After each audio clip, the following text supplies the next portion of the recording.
तो बच्चों आज हम लोग chemistry in space YouTube channel में वेरी इंपॉर्टेंट क्वेश्चन को सॉल्व करना सीखेंगे, जिसमें फर्स्ट क्वेश्चन आपका है when Grignard reagent that is RmGx react with the ketone. यहाँ पे ग्रिग्नार्ड रिएजेंट का रिएक्शन कीटोन से कराया जा रहा है और कीटोन से रिएक्शन कराने के पश्चात उसका क्या किया जाएगा, हाइड्रोलिसिस कराया जाए तो हमको प्रोडक्ट क्या मिलेगा। मीन्स कीटोन प्लस RmGx ये दोनों का रिएक्शन होगा, हमको X मिलेगा और X का हाइड्रोलिसिस कराएंगे तो हमारा प्रोडक्ट क्या होगा। ग्रिग्नार्ड रिएजेंट को हम लोग कैसे रिप्रेजेंट करते हैं, RmGx से, जिसमें R आपका कोई एल्किल ग्रुप होता है, मैग्नीशियम आपका मेटल है, X आपका हेलोजन है। और ग्रिग्नार्ड रिएजेंट में कार्बन का जो सेंटर है, जो R ग्रुप है, वो न्यूक्लियोफिलिक सेंटर की तरह वर्क करता है। तो यहाँ पे आपको प्रोडक्ट में पूछा जा रहा है कि यहाँ पे जो प्रोडक्ट आपको बनेगा वो प्रोडक्ट आपका क्या होगा। This product that is your N acid होगा या प्राइमरी अल्कोहल होगा और टर्सरी अल्कोहल होगा या सेकेंडरी अल्कोहल होगा। यहाँ पे चार प्रोडक्ट आपको दिए गए। ग्रिग्नार्ड रिएजेंट से हमारा रिएक्शन कीटोन से कराया जा रहा है और कीटोन से रिएक्शन कराने के पश्चात जो हमारा प्रोडक्ट बनेगा उसका हाइड्रोलिसिस कराएंगे और हाइड्रोलिसिस कराने के पश्चात जो फाइनल प्रोडक्ट बनेगा उस प्रोडक्ट को हमको देखना है। सेकेंड क्वेश्चन है विच स्टेटमेंट इज ट्रू। कौन सा स्टेटमेंट इसमें ट्रू है। Amides are more basic than amines. पहला जो सेकेंड क्वेश्चन है which statement is true, that is amides are more basic than amines. Second option है amines are more basic than amides. Third option use amines and amides are equally basic. Question number third में हम लोग देखते हैं। Question number third क्या कर रहा है, the condition for a reaction which is spontaneous at all the temperature. वो कौन सी कंडीशन है जिसपे रिएक्शन किसी भी टेम्परेचर पे, एट ऑल टेम्परेचर पे वो स्पॉन्टेनियस होगा। Spontaneity means delta G equal to delta H minus T into delta S। गिव्स free energy that is delta G must be negative for a spontaneous reaction. अगर delta G की value positive होगी तो reaction आपका non spontaneous होगा और delta G यदि zero होगा तो रिएक्शन हमारा इक्विलिब्रियम पे होगा। तो यहाँ पे कंडीशन पूछा जाता है, condition for a reaction which is spontaneous at all temperature or delta H equal to positive means change in enthalpy positive और delta S that is change in entropy आपको जीरो दिया गया है। सेकेंड क्वेश्चन है delta H equal to positive means change in enthalpy is positive, delta S that is change in entropy is negative. Third option है delta H equal to negative and delta S equal to negative, delta H equal to positive and delta S equal to positive. इस चार condition में कौन सा ऐसा condition है जो भी रिएक्शन को किसी भी टेम्परेचर पे हमेशा स्पॉन्टेनिटी दिखाएगा। ये कौन से चारों में ऐसी कंडीशन है जिसमें रिएक्शन किसी भी टेम्परेचर पे ऑलवेज स्पॉन्टेनियस होगा। उसके लिए हमको मालूम क्या, गिव्स free equation that is delta G equal to delta H minus T into delta S।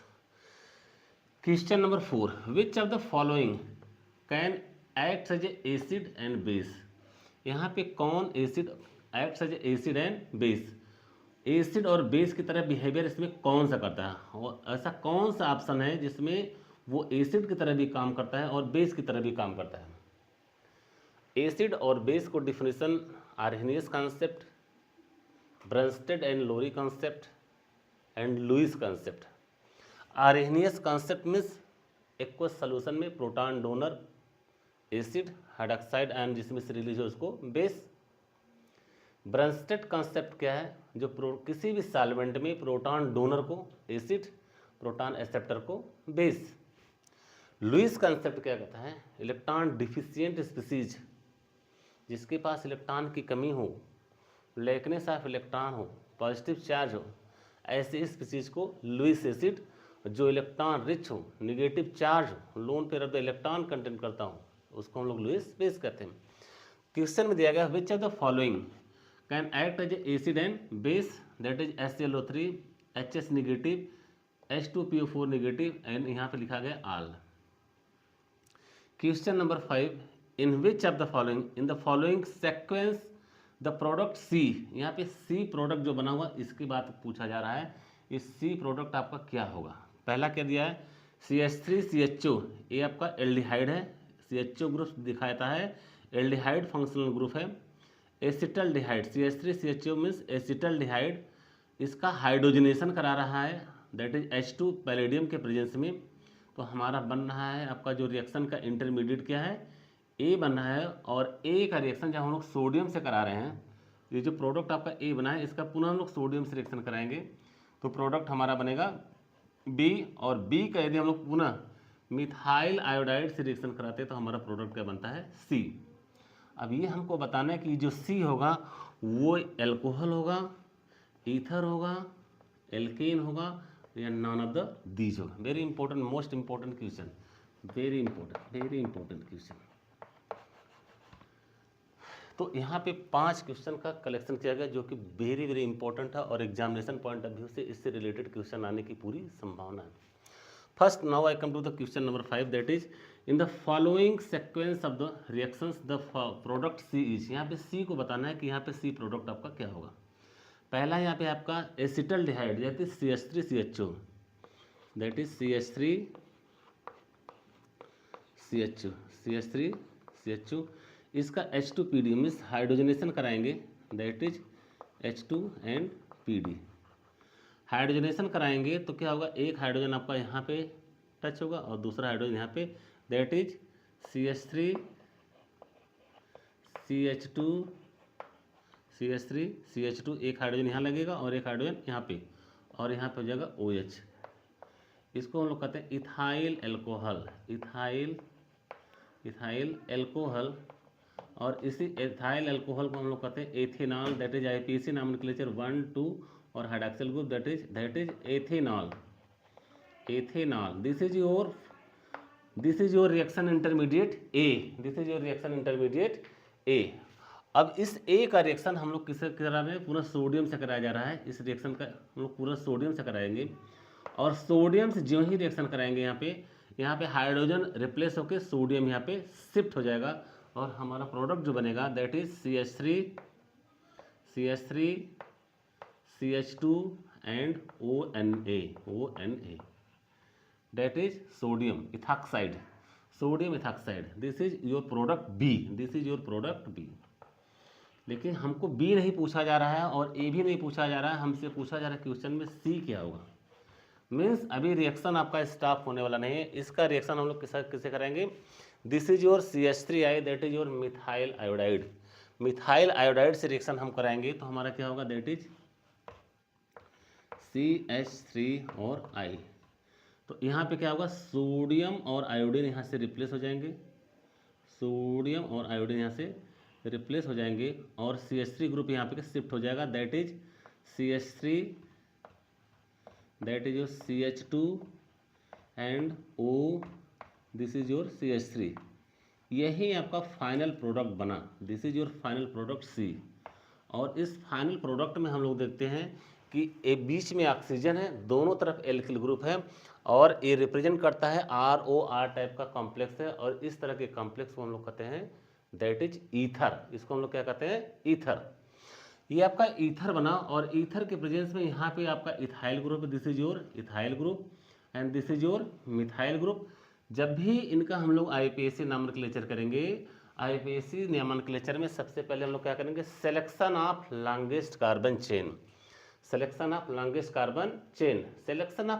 Carbon chain में देखेंगे ऑक्सीजन यहाँ ब्रिज की तरह वर्क कर रहा है और यहाँ पे कार्बनिक संख्या 1 है और ब्रिज के इस साइड देखेंगे that is 1 and 2। This is your ethyl group, this is your methyl group. So IPAC nomenclature will be methoxyethane, that is methoxyethane।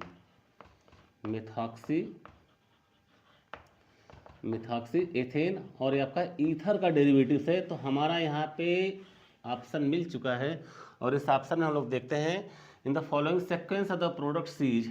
तो acetaldehyde when reaction with the hydrogenation कराते हैं पैलेडियम के presence में तो हमारा ए बनता है और ए आपका यहाँ पे दिखाया गया है। पुनः इसका रिएक्शन हम लोग सोडियम से कराते हैं तो हमारा प्रोडक्ट बी बनता है, यहाँ पे बी भी दिखाया गया है। और यहाँ पे फिर मिथाइल आयोडाइड से इसका रिएक्शन करा करके हमको प्रोडक्ट सी मिल रहा है। This is known of the Williamson synthesis. और विलियमसन सिंथेसिस के दौरान ईथर का निर्माण होता है, तो हमारा ऑप्शन नंबर 2 यहाँ पे राइट होगा। क्वेश्चन नंबर 5 का ऑप्शन नंबर 2 आपका सही होगा। तो इस तरह से हम लोगों ने देखा कि क्वेश्चन नंबर 5 का जो ऑप्शन नंबर 2 है वो आपका राइट आंसर है। Now come to the question number 4। Question number 4, तो यहाँ पे हम लोगों ने देखा क्वेश्चन नंबर 5 का आपका option number ether, that is यहाँ पे आपका फाइनल प्रोडक्ट ईथर बना, और ईथर के दौरान लास्ट आपका जो रिएक्शन था वो विलियमसन सिंथेसिस था। विलियमसन सिंथेसिस से हमारा ईथर का फॉर्मेशन हुआ और हमारा फाइनल प्रोडक्ट यहाँ पे बना। अब हम लोग क्वेश्चन नंबर 4 को देखते हैं। In the following which of the following can act as acid and base. Very important, very very important question, आपको कई बार कंपटीशन में भी पूछे गए हैं और एकेडमिक में भी इस तरह से क्वेश्चन आपसे पूछे जाते हैं। Question number 4, which of the following can act as acid and base. Acid की तरह भी बिहेव करे और बेस की तरह भी बिहेव करे। पहला एग्जाम्पल आपका जो है HClO3 और यहाँ पे है निगेटिव, HClO3 निगेटिव। एसिड और बेस के डिफिनेशन क्या, जो प्रोटॉन डोनर होते हैं वो एसिड होते हैं, जो प्रोटॉन एक्सेप्टर होते हैं उनको हम लोग बेस कहते हैं। तो वहाँ क्वेश्चन में देखा गया जो HClO3, अगर मैं इसको प्रोटॉन एक्सेप्ट कराऊँ, प्रोटॉन एक्सेप्ट कराऊँ तो ये निगेटिव चार्ज यहाँ पे इसको ऐड कर लेगा और हमारा प्रोडक्ट क्या बनेगा, H2Cl, ये आपका प्रोडक्ट बनेगा। मीन्स ये प्रोटॉन एक्सेप्टर है। अगर मैं यहाँ से प्रोटॉन रिलीज कर दूँ, इसमें से, तो मीन्स क्या बनेगा, ClO3 minus minus, that is ClO3 minus और माइनस क्लोरेटाइन। तो इस रिएक्शन में हम लोग देखते हैं HClO3 माइनस, ये प्रोटॉन एक्सेप्टर भी है और प्रोटॉन डोनर भी है, दोनों तरह के बिहेव कर रहा है। इसका मतलब कि ऑप्शन नंबर जो फर्स्ट होगा वो एसिड की तरह भी वर्क करेगा और बेस की तरह भी बिहेव करेगा। इस नेगेटिव चार्ज के कारण ये प्रोटॉन को एक्सेप्ट करेगा और यहाँ पे H प्रेजेंट होने के कारण ये प्रोटॉन डोनेट करेगा। मीन्स ये प्रोटॉन डोनर भी है और प्रोटॉन एक्सेप्टर भी है। इसका मतलब acidic and basic both nature इस ऑप्शन नंबर 1 का है। ऑप्शन नंबर 2 हम लोग देखते हैं। This is your HS negative, HS negative में यदि हम लोग प्रोटॉन को ऐड करते हैं, H पॉजिटिव को ऐड करते हैं, तो क्या होगा, H पॉजिटिव और H निगेटिव मीन्स कि क्या बन जाएगा आपका H2S, हाइड्रोजन सल्फाइड बनेगा। और यदि मैं इसमें से प्रोटॉन रिलीज करता हूँ, प्रोटॉन H माइनस कर लेता हूँ, तो हमारा क्या बनेगा, S-2, ये आपका बनेगा। मीन्स जो HS निगेटिव है ये प्रोटॉन डोनर भी है और प्रोटॉन एक्सेप्टर भी है। इसका मतलब HS निगेटिव ये एसिड की तरह भी बिहेव कर रहा है और बेसिक नेचर, दोनों नेचर है। मीन्स ये भी एसिडिक एंड बेसिक है। This option is also acts as acidic and basic nature. Next option हम लोग देखते हैं, that is H2PO4 negative, very important, H2PO4 negative, H2PO4 negative, this is H2PO4 negative. यहाँ पे माइनस चार्ज है और minus charge के कारण ये प्रोटॉन को एक्सेप्ट करेगा और प्रोटॉन को एक्सेप्ट करके हमारा जो प्रोडक्ट बनेगा that is H3PO4, very important, H3PO4, ये आपका प्रोडक्ट बना। मीन्स ये प्रोटॉन एक्सेप्टर है, H2PO4 minus is a proton acceptor. Proton acceptor तो है, क्या ये प्रोटॉन डोनर भी है। अगर ये प्रोटॉन डोनेट करने की क्षमता रखता है तो क्या होगा, इसमें से H पॉजिटिव रिलीज करिए और H पॉजिटिव रिलीज करेंगे तो क्या बनेगा, HPO4 minus minus, that is HPO4 minus 2, this. तो यहाँ पे जो H2PO4 माइनस है ये प्रोटॉन एक्सेप्टर भी है, प्रोटॉन डोनर भी है और प्रोटॉन एक्सेप्टर और डोनर दोनों एक्टिविटी होने के कारण ये एसिड और बेस दोनों की तरह बिहेव करेगा। मीन्स HClO3 ये भी एसिड बेस है, HS4 निगेटिव ये भी आपका एसिड एंड बेस की तरह वर्क करता है और H2PO4 ये भी आपके एसिड और बेस की तरह बिहेव करता है। मीन्स तीनों ऑप्शन सही है। इसका मतलब कि ऑप्शन नंबर जो 4 है दैट इज ऑल, ये ऑप्शन आपका सही होगा। कभी कभी ये क्वेश्चन पूछा जाता है, जो H3PO4 है ये मोनोबेसिक है, डाई बेसिक है, ट्राई बेसिक है, टेट्रा बेसिक है। सबसे पहले इसके स्ट्रक्चर को नोट ड्रा करेंगे और यहाँ पे देखेंगे PO4 है, दैट इज P के साथ यहाँ डबल बॉन्ड बनाइए और यहाँ पे ऑक्सीजन आपके 3, that is first oxygen hydrogen, second oxygen with hydrogen and third oxygen directly link the hydrogen. यहाँ पे 3 OH ग्रुप प्रेजेंट हैं, that is OH and OH। For this reason this is your tri basic acid, tri basic acid. तो H3PO4 आपका try basic acid की तरह work करता है। तो क्वेश्चन नंबर 4 का ऑप्शन नंबर क्या मिला? All question means all options are correct, means जितने भी आपके ऑप्शन दिए गए हैं सभी लोग उसमें एसिड और बेस की तरह बिहेव कर रहे हैं। अब हम लोग चलते हैं क्वेश्चन नंबर 3 पे। क्वेश्चन नंबर 3 में पूछा गया है the condition for a reaction which is spontaneous at all temperature. Most important question, और इस तरह से क्वेश्चन आने की पूरी संभावना है बोर्ड एग्जामिनेशन में, कॉम्पिटिटिव एग्जामिनेशन में। इस तरह के क्वेश्चन आपसे बहुत ही पूछे जाते हैं। That is condition for a reaction which is spontaneous for a reaction spontaneity means गिव्स free energy, that is delta G must be negative, that is delta G equal to delta H minus T into delta S।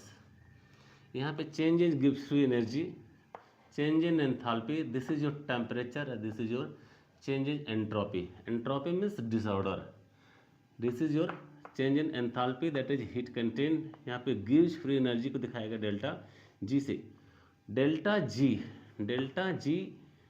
G की value यदि negative होगी, delta G negative, ये condition है for a reaction to be spontaneous, for a reaction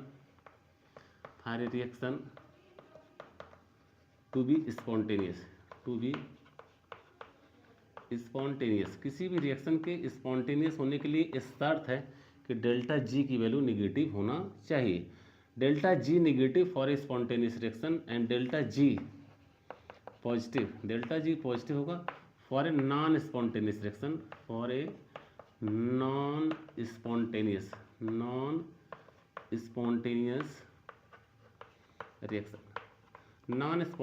reaction के लिए क्या होगा? Delta G आपका पॉजिटिव होगा और delta G equal to 0, that is reaction आपका equilibrium condition, that is equilibrium condition में आपका डेल्टा G की वैल्यू क्या हो जाएगी? 0 हो जाएगी। अब यहाँ पे हमको देखना है कि डेल्टा G की वैल्यू किसी भी कीमत पे नेगेटिव आनी चाहिए for a reaction to be spontaneous. अगर रिएक्शन आपका स्पॉन्टेनियस है तो किसी भी कंडीशन में डेल्टा G की वैल्यू नेगेटिव होनी चाहिए। अब यहाँ पे दिया है delta H equal to positive, delta H तो पॉजिटिव हो गया और डेल्टा S 0 हो गया। डेल्टा S 0 मीन्स ये पूरा टोटल पोर्शन आपका 0 हो गया और डेल्टा H की वैल्यू पॉजिटिव दिया गया, डेल्टा H पॉजिटिव और delta S equal to 0। Very important, delta H equal to positive means ये वैल्यू आपकी पॉजिटिव है और ये वैल्यू आपकी 0 हो जाएगी, टोटल वैल्यू 0 हो जाएगी। मीन्स इसका रिजल्टेंट क्या होगा? जो पहला ऑप्शन के अनुसार हो जाएगा, delta G equal to delta H। तो ये वैल्यू आपको पॉजिटिव दी गई और ये वैल्यू पॉजिटिव होने के कारण रिएक्शन आपका स्पॉन्टेनियस नहीं होगा, क्योंकि स्पॉन्टेनियस होने के लिए delta G must be negative होना चाहिए। तो ऑप्शन नंबर 1 तो आपका होगा नहीं, this option is your wrong answer, ये ऑप्शन आपका नहीं होगा। सेकंड ऑप्शन हम लोग चेक करते हैं, delta H equal to positive and delta S equal to negative. यहाँ पे डेल्टा H तो पॉजिटिव दिया गया है, ठीक है, और डेल्टा S की वैल्यू नेगेटिव दिया गया है और यहाँ पे ये वैल्यू नेगेटिव होने का मतलब यहाँ पे नेगेटिव चाहे साइन पहले से लगा है और नेगेटिव एंड नेगेटिव मिलके क्या हो जाएगा? पूरा टोटल वैल्यू पॉजिटिव, और पॉजिटिव से रिएक्शन करके क्या हो देगा? पॉजिटिव वैल्यू देगी। मीन्स ऑप्शन नंबर जो सेकंड है, delta H equal to positive, that is positive and delta S negative, this is negative and negative, that is positive plus positive, और आपका रिजल्टेंट क्या मिलेगा? Positive.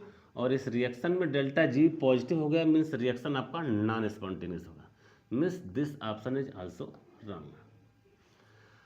Now come to the option number 3। Delta H negative, delta H आपका negative, delta H negative and delta S भी negative है, delta S भी negative है and delta S negative होने का मतलब ये टोटल वैल्यू तो आपकी पॉजिटिव हो गई, और टोटल वैल्यू पॉजिटिव होने का मतलब, और ये total value positive means this portion is your positive and this portion is negative and this portion is always greater than this. तो यहाँ पर रिएक्शन जो delta H minus T D S है, delta H negative and delta S negative, ये भी negative portion है और ये भी निगेटिव पोर्शन है, और इसके निगेटिव होने का मतलब रिएक्शन आपका क्या हो जाएगा, पॉजिटिव। और डेल्टा जी इजकल टू यदि पॉजिटिव होगा तो रिएक्शन आपका स्पॉन्टेनियस नहीं होगा, क्योंकि यहाँ पे डेल्टा जी भी इजकल टू क्या होगा, positive, means this option is also wrong. तो यहाँ पे क्वेश्चन नंबर 3 में आपको ऑलरेडी दिख रहा है कि आप ऊपर के जो तीनों ऑप्शन है वो क्या है, गलत हैं। तो चांस आपके बचते हैं आपके फोर्थ ऑप्शन के, और फोर्थ ऑप्शन ही आपका सही होने वाला है। इसको चेक कर लेते हैं क्या ये सचमुच में सही है। Delta H equal to positive, delta H equal to positive, ठीक है, चेंज इन एंथैल्पी, और डेल्टा एस की वैल्यू भी पॉजिटिव और डेल्टा एस की वैल्यू पॉजिटिव। अगर ये पॉजिटिव होगा तो इसका रिजल्टेंट, चूँकि माइनस इंटू प्लस माइनस ही होगा, और ये वैल्यू मोर होगी और ये वैल्यू आपकी लेस हो जाएगी, और मोर नेगेटिव में से लेस पॉजिटिव घटाएंगे तो हमारा रिजल्टेंट क्या मिलेगा, माइनस मिलेगा। मीन्स रिजल्टेंट आपका डेल्टा जी का यहाँ पे माइनस मिला, और रिजल्टेंट डेल्टा जी का माइनस मिलने का मतलब रिएक्शन आपका स्पॉन्टेनियस होगा, that is must be spontaneous. तो किसी भी रिएक्शन के, किसी रिएक्शन को स्पॉन्टेनिटी के लिए किसी भी टेम्परेचर पे ये आपका कंडीशन है, that is delta H equal to positive and delta S equal to positive. किसी भी टेम्परेचर पे रिएक्शन आपका स्पॉन्टेनियस होगा। Very important question, very very important question. The condition for a reaction which is spontaneous at all temperature, that is delta H is equal to positive and delta S is equal to positive. This is term and condition for a reaction to be the spontaneous at all temperature. तो option number 4 आपका सही है। इस तरह से हम लोगों ने क्वेश्चन नंबर 3 किया। अब हम लोग आते हैं क्वेश्चन नंबर 2 पे। क्वेश्चन नंबर 2 में आपसे जो पूछा गया है, विच स्टेटमेंट इज ट्रू। यहाँ पे स्टेटमेंट दिया गया है और 3 स्टेटमेंट में एक स्टेटमेंट आपका सही है, और उस स्टेटमेंट को हमको बताना है कि कौन सा स्टेटमेंट आपका सही होगा। यहाँ पे आपको ऑप्शन में जो दिया गया है, amides are more basic than amines, amides are more basic than amines, और नेक्स्ट ऑप्शन है amines are more basic than amides, और लास्ट ऑप्शन है आपका amines and amides are equally basic. यहाँ पे बेसिसिटी पूछा गया है। Basicity means availability of electron, basicity means availability of electron. जितना इलेक्ट्रॉन आपका अवेलेबल होगा उतना ही बेसिक होगा, that is basicity. Basicity is directly proportional to availability of electron, availability of electron. Electron के अवेलेबिलिटी के कारण ही आपका बेसिसिटी बढ़ती है। मीन्स इलेक्ट्रॉन जितना अवेलेबल होगा बेसिसिटी उतना ही ज़्यादा होगी, और इलेक्ट्रॉन अवेलेबल कम होगा तो बेसिसिटी आपकी कम होगी। पहले चीज़ यहाँ पूछा गया है, amides are more basic than amines.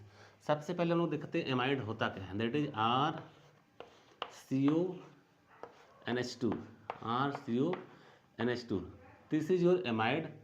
और यहाँ पे अमीन क्या होता है, RNH2, इसको हम लोग कहते हैं अमीन्स। ये दिस इज योर अमीन्स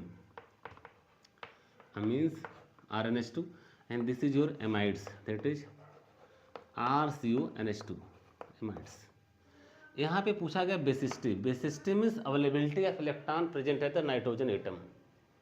दोनों ही नाइट्रोजन के डेरिवेटिव्स हैं, और नाइट्रोजन के डेरिवेटिव्स होने के कारण तो basicity means availability of electron. तो यहाँ पे जो देखा गया नाइट्रोजन का जो लोन पेयर है वो कितना अवेलेबल है, और यहाँ पे नाइट्रोजन जो कितना अवेलेबल है, this nitrogen is directly linked the alkyl group, alkyl group से लगा हुआ, और यहाँ पे जो नाइट्रोजन लगा हुआ मीन्स RCO ग्रुप से लगा हुआ। Very important. सबसे पहले हम लोग कंपेयर कर लेते हैं विच इज मोर बेसिक, कौन ज़्यादा बेसिक होगा। यहाँ पे R आपका एल्किल ग्रुप है, और एल्किल ग्रुप का नेचर क्या है, इलेक्ट्रॉन डोनेटिंग नेचर है। इलेक्ट्रॉन यहाँ से डोनेट करेगा और इलेक्ट्रॉन डेंसिटी इस नाइट्रोजन एटम के ऊपर बढ़ाने का काम करेगा। मीन्स यहाँ पे जो नाइट्रोजन के पास लोन पेयर है वो मोर अवेलेबिलिटी यहाँ पे दिख रही है, और यहाँ पे जो नाइट्रोजन का जो लोन पेयर है ये आपका CO ग्रुप से जुड़ा हुआ है, और CO ग्रुप में oxygen is more electronegative than carbon, this bond breaks toward this side and this oxygen behaves like partial negative and this carbon acts as a partial positive charge. तो यहाँ पे carbon आपका electron deficient है, carbocationic center है, means electrophilic center है, और यहाँ पे कार्बन के चैन जो एल्किल ग्रुप यहाँ पे इलेक्ट्रॉन डोनेट कर रहा है, और यहाँ पर ये बॉन्ड आपका पोलरिटी पोलर होने के कारण ये कार्बन आपका इलेक्ट्रॉन डिफिशियंट हो जा रहा है और एक्ट्स लाइक ए कार्बोकैटायन, और यहाँ पे -I इफेक्ट की तरह काम करेगा, और यहाँ पे कार्बन लैकनेस ऑफ इलेक्ट्रॉन है तो इलेक्ट्रॉन को विड्रा करेगा फ्रॉम द दिस नाइट्रोजन। तो नाइट्रोजन का यहाँ पे लोन पेयर इसकी तरफ झुकेगा और यहाँ पे अवेलेबिलिटी इसकी क्या हो जाएगी, कम हो जाएगी। यहाँ पे अवेलेबिलिटी कम होगी क्योंकि availability of electron here less है, लेकिन यहाँ पे अवेलेबिलिटी ऑफ नाइट्रोजन के पास जो लोन पेयर है और लोन पेयर प्रेजेंट होने के कारण, चूंकि एल्किल ग्रुप आपका +I इफेक्ट की तरह काम करता है, +I effect, this is inductive effect, और +I effect means electron donating group, electron donating group, और इलेक्ट्रॉन डोनेटिंग ग्रुप के कारण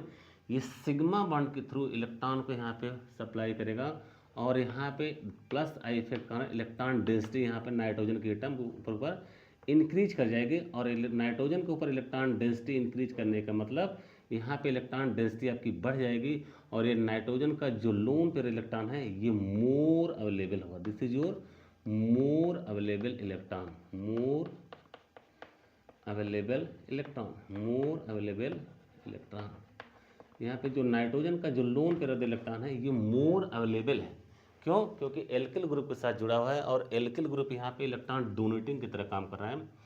लेकिन यहाँ पे यदि नाइट्रोजन को देखा जाए तो नाइट्रोजन जो जुड़ा हुआ है वो डायरेक्टली इलेक्ट्रॉन डिफिशियंट कार्बन से जुड़ा हुआ है, because due to polar nature of the carbonyl group, और इलेक्ट्रॉन डिफिशियंट होने के कारण कार्बन आपका इलेक्ट्रॉन डिफिशियंट है, इलेक्ट्रोफिलिक सेंटर है, सो नाइट्रोजन का जो लोन पेयर है इधर डेविएट होगा, और डेविएशन के कारण यहाँ पे अवेलेबिलिटी इसकी कम हो जाएगी और अवेलेबिलिटी लेस हो जाएगी, that is less available, less available, less available, less available होगा मीन्स लेस बेसिक होगा, that is less basic, less basic. और बेसिसिटी की डिफिनीशन है कि अवेलेबिलिटी ऑफ इलेक्ट्रॉन, इलेक्ट्रॉन जहाँ पे ज़्यादा अवेलेबल होगा बेसिसिटी उतना ही ज़्यादा होगी। तो यहाँ पे ऑप्शन नंबर में हम लोग देख चुके हैं कि एमाइड में जो नाइट्रोजन के पास लोन पेयर है वो अवेलेबल तो है लेकिन लेस अवेलेबल है due to polar nature of the carbonyl group which is directly linked with this nitrogen atom. और यहाँ पे जो नाइट्रोजन का जो लोन पेयर है वो मोर अवेलेबल है due to directly linked the alkyl group, and alkyl group here acts as a plus electron donating group, that is +I effect यहाँ वर्क कर रहा है, और इस नाइट्रोजन के पास इलेक्ट्रॉन की अवेलेबिलिटी मोर है। For this reason this amine have more available electron than amide, for this reason amines are more basic than amide, this is your more basic. तो हम लोग देखते हैं ऑप्शन नंबर किसमें आपके बेसिसिटी अमीन की ज़्यादा दिखाई दी। Amides are more basic than amines, amides आपका बेसिक ज़्यादा नहीं होगा क्योंकि यहाँ पे लोन पेयर इलेक्ट्रॉन अवेलेबल ज़्यादा नहीं है, दिस ऑप्शन इज जो रॉन्ग ऑप्शन। सेकेंड ऑप्शन क्या है, amines are more basic than amides, तो अमीन्स यहाँ पे ज़्यादा बेसिक है देन एमाइड्स से, तो ये ऑप्शन नंबर आपका ये करेक्ट है। Third option, amines and amides are equally basic तो है नहीं, amines are more basic than amides. तो इस तरह से हम लोगों ने देखा ऑप्शन नंबर सेकंड आपका सही है। अब हम लोग चलते हैं क्वेश्चन नंबर 1 पे। Question number 1 that is very important question. यहाँ पे क्वेश्चन में आपको पूछा गया है when Grignard reagent that is RmGx react with the ketone, यह कीटोन से इसका रिएक्शन कराया गया है, और कीटोन से रिएक्शन कराने के पश्चात उसका क्या किया गया है, हाइड्रोलिसिस कराया गया है, और हाइड्रोलिसिस कराने के पश्चात आपसे प्रोडक्ट पूछा गया है कि which is your final product. तो यहाँ पे फाइनल प्रोडक्ट हम लोग देखते हैं। सबसे पहले यहाँ पे दिखाया गया क्या, कीटोन। कीटोन का रिएक्शन हम लोग किससे करा रहे हैं, RmGx that is your Grignard reagent. Ketone का रिएक्शन ग्रिग्नार्ड रिएजेंट से कराते हैं तो आपका प्रोडक्ट रिएक्शन का इंटरमीडिएट क्या बनता है, X, और एक्स का हाइड्रोलिसिस कराते हैं तो प्रोडक्ट आपका पी बनता है। इस पी के बारे में से पूछा गया कि पी आपका क्या है, क्या ये एसिड है, क्या ये प्राइमरी अल्कोहल है, क्या ये टर्सरी अल्कोहल है, क्या ये सेकेंडरी अल्कोहल है। वेरी इंपॉर्टेंट क्वेश्चन और board examination point of view के बहुत ही इंपॉर्टेंट क्वेश्चन है, जो कि इस तरह से रिलेटेड क्वेश्चन आपको बार बार प्रीवियस ईयर के क्वेश्चन में पूछे गए। यहाँ पे कीटोन और RMgX, RMgX means this is your Grignard reagent, here magnesium is electron donor and X negative, this carbon is also negative and magnesium है पॉजिटिव नेचर, और यहाँ से बॉन्ड ब्रेक करेगा और आपका alkyl product that is your alkyl group, alkyl group. यहाँ पे alkyl group के पास नेगेटिव चार्ज होने के कारण ये आपका न्यूक्लियोफिलिक सेंटर की तरह काम करता है, nucleophilic centre, nucleophilic centre, nucleophilic centre की तरह काम करता है। इसका रिएक्शन किससे कराना है, कीटोन से, ketone that is your R C O and R, this is your alkyl group, this is your another alkyl group which are directly linked to the CO group, this is your carbonyl group. Carbonyl group are polar in nature, that is carbon and oxygen, in which oxygen is more electronegative than carbon, so this bond breaks toward this side and this oxygen have partial negative charge, this carbon have partial positive charge. This ketone is directly react to the Grignard reagent, that is RMGX. In RMGX, this bond breaks toward this side and this alkyl group have negative charge, this magnesium group have positive charge, this is acts as your nucleophilic center, this is your electrophilic center. For this reason, this oxygen negative accepts this part because negative charge always attack to the positive part, and this negative charge that is alkyl group which is negative charge which are directly attached with this carbon. और यहाँ पे product क्या बनेगा, ये final product यहाँ पे attack करेगा और हमारा प्रोडक्ट क्या बन जाएगा, this is R and this is your C, this is your another R, this is your R dash, और यहाँ पे सी ओ के बीच में क्या हो जाएगा, निगेटिव चार्ज हो जाएगा। इसके ऊपर कौन डायरेक्टली आ रहा है निगेटिव चार्ज के ऊपर, M G X, that is your M G X, this is your partial positive, this is your partial negative. ये एम जी एक्स आपका यहाँ होगा, ये आपका बना एक्स, ये आपका रिएक्शन इंटरमीडिएट क्या बना एक्स, यहाँ पे एक्स जो रिएक्शन इंटरमीडिएट बना इसका पुनः हाइड्रोलिसिस कराया जा रहा है, मीन्स वाटर से रिएक्शन कराया जा रहा है, और वाटर से रिएक्शन करने के पश्चात हमारा प्रोडक्ट जो बनेगा वो आपका बनेगा पी, और जो पी बनेगा वो क्या होगा, एसिड होगा, प्राइमरी अल्कोहल, टर्सरी अल्कोहल और सेकेंडरी अल्कोहल होगा। तो एक्स तो हमारा बन गया, और एक्स में हम लोग देख रहे हैं जो कार्बन है which are directly linked to the 3 another carbon, यहाँ पे 3 कार्बन की चेन लगी हुई है, तीनों कार्बन से ब्रांचिंग के थ्रू अटैच हुआ है, और आपका जो रिएक्शन इंटरमीडिएट है जिसमें OMGX बना है इसका पुनः हम लोग वाटर से रिएक्शन करा रहे हैं, और वाटर से रिएक्शन कराने के दौरान क्या बनेगा, H positive and OH negative, H positive and OH negative. तो यहाँ पे हम लोग देखते हैं वो जो निगेटिव चार्ज है ऑक्सीजन के ऊपर negative charge, this accept proton, this accept proton, यहाँ प्रोटॉन एक्सेप्ट कर लेगा, और जो OH निगेटिव पार्ट है इसमें Mg के साथ रिएक्शन करके MgOH बना लेगा, और हमारा फाइनल प्रोडक्ट क्या बन जाएगा, यहाँ पे फाइनल प्रोडक्ट बन जाएगा आर सी आर डैश, यहाँ पे भी आर हो जाएगा, और यहाँ क्या बना O एंड H, और क्या बना हमारा by product MgOH, that is MgOH, this is your final product, यही आपका फाइनल प्रोडक्ट बना है। और इस फाइनल प्रोडक्ट में हम लोग देखते हैं कि जो आर सी आर डैश यहाँ पे तीनों आर आपके एल्किल ग्रुप हैं, ये आपके सेम भी हो सकते हैं और डिफरेंट भी हो सकते हैं।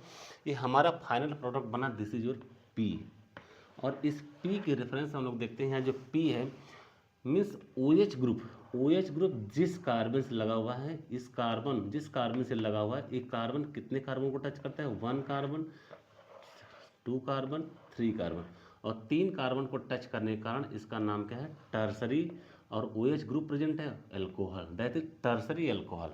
यहाँ हमारा फाइनल प्रोडक्ट आपका बन चुका है, और फाइनल प्रोडक्ट में क्या बना, tertiary, that is tertiary alcohol, this is your tertiary alcohol, means OH group जिस कार्बन से जुड़ा हुआ है, OH ग्रुप जिस कार्बन को जुड़ा हुआ है वो कार्बन 3 कार्बन अन्य कार्बन को टच करता है, इसलिए this is your tertiary alcohol. तो यहाँ पे ऑप्शन नंबर आपका एसिड, ये तो ऑप्शन नंबर आपका रॉन्ग है, एसिड तो है नहीं, बना है एल्कोहल और कौन बना है tertiary alcohol. Primary alcohol this is also wrong, this is tertiary alcohol, ये ऑप्शन आपका सही है, this is your correct answer, tertiary alcohol. Secondary भी रॉन्ग। तो इस तरह से हम लोगों ने देखा ग्रिग्नार्ड रिएजेंट का, जब भी किसी भी एसिड से, एल्डिहाइड से या कीटोन से रिएक्शन कराते हैं और उसका हाइड्रोलिसिस कराते हैं तो हमारा क्या बनता है, एल्कोहल बनता है। अगर हमको प्राइमरी अल्कोहल लेना है तो हम लोग रिएक्शन किससे कराएंगे, फॉर्मल्डिहाइड से। सेकेंडरी अल्कोहल पाना है तो हम लोग रिएक्शन किससे कराएंगे, एल्डिहाइड से। और टर्सरी अल्कोहल पाना है तो रिएक्शन किससे कराएंगे, कीटोन से। Very very most important question for this board examination के पॉइंट ऑफ व्यू से आपको बताया गया है। ये पूरी रिएक्शन का मैकेनिज्म बताया गया है और मैकेनिज्म के थ्रू एक एक पार्ट को क्लियर करने का प्रयास किया गया है। और नेक्स्ट वीडियो में इससे भी इम्पोर्टेंट क्वेश्चन हम लोग कलेक्शन देखेंगे और जितने भी बोर्ड एग्जामिनेशन में आने के चांसेस है उस क्वेश्चन को हम लोग यहाँ पे सॉल्व करना सीखेंगे। Thank you very much.